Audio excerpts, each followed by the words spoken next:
ছাত্রদল সভাপতি মেহেদী হাসানের নেতৃত্বে বেশ কয়েকজন পোলাপান এসে আমাদের কাছে মোটা অঙ্কের কিছু চাঁদা দাবি করে। বিকেলের দিকে থানায় একটা অভিযোগ দেই। অভিযোগ দেওয়ার পর থেকে আমি আরো বেশি হুমকির সম্মুখীন হচ্ছি। সুপ্রিয় সাংবাদিকবৃন্দ, আসসালামু আলাইকুম। আপনারা নিশ্চয়ই অবগত আছেন, আমি মোশাররফ হোসেন। আমি এই এলাকার এই হাজিপাড়া ফকিরপাড়ার স্থায়ী বাসিন্দা।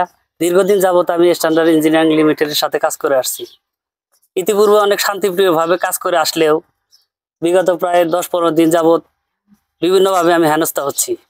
মোহনগঞ্জ ইউনিয়নের ছাত্রদল সভাপতি মেহেদী হাসানের নেতৃত্বে বেশ কয়েকজন পোলাপান এসে আমাদের কাছে মোটা অঙ্কের কিছু চাঁদা দাবি করে। আমি চাঁদা দিতে রাজি না হওয়ায় তারা তাৎক্ষণিক কাজ বন্ধ করে দেয় এবং কি আমার লেবারদের এবং আমার ছোটো ভাইদেরকে মারপিট করে। মারপিট করলে ঘটনাস্থলে লোকজন সবাই বলে যে তোমরা আসলে কি চাও। এক পর্যায়ে স্থানীয় লোকদের সাথেও বাগদণ্ড শুরু হয়, ঝগড়াঝাটি শুরু হয়। তারপরে বিভিন্নভাবে আমাদেরকে হুমকি দামকি দিয়ে বাজারে গেলে হাত পা ভেঙে দেবে এসব বলে তারা চলে যায়। চলে গেলেও এই ঘটনাটি আমি বেশ কয়েকজনের সাথে শেয়ার করি। তারা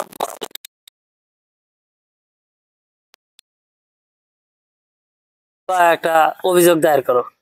তারই ধারাবাহিকতায় আমি 10 তারিখ বিকেলের দিকে থানায় একটা অভিযোগ দেই।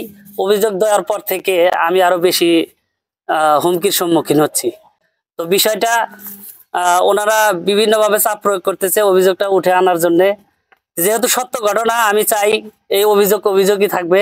আপনাদের কাছে দৃষ্টি আকর্ষণ করব, এই বার্তাটা যাদের কাছে পৌঁছেছে তারা সুষ্ঠু একটা সমাধানের ব্যবস্থা করবেন। আর প্রশাসনিকভাবে যারা আছেন তারা জিনিসটা, আমি গত 10 তারিখে অভিযোগ দিয়ে আসার পর থেকে আরো নিরাপত্তাহীনতায় ভুগছি এবং কি তারা বারবার মামলা তুলে আনার হুমকি দিচ্ছে। এই বিষয়ে আমি থানার সাথে কথা বললে তারাও ভালো কোনো ব্যবস্থা নিচ্ছে না। এখন আমি ঝুঁকির মুখে আছি। ওরা বলতেছে যে কোনো মুহূর্তে হয়তো হত্যাও করতে পারে।